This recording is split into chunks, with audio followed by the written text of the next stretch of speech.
Wali Kota Palembang Harnojoyo mengesahkan rencana kerja dan anggaran PDAM Tirtamusi tahun 2021, sekaligus menandatangani pembangunan Tugu PDAM Tirtamusi Palembang. Harnojoyo memberikan apresiasi atas kinerja PDAM Tirtamusi dengan semua program kerja yang telah disiapkan tidak terpengaruhi karena pandemi, tapi malah menghasilkan untung.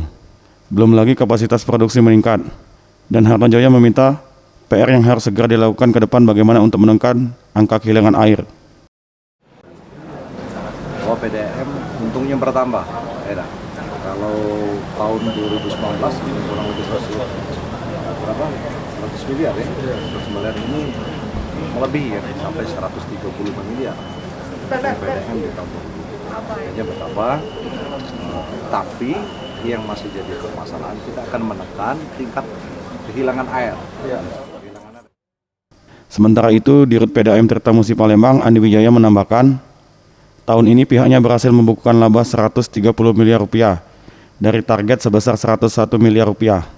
Di tahun 2021, target PDAM Tirtamusi adalah untuk menekan angka kehilangan air dengan melakukan langkah pencegahan agar hal serupa tidak terulang.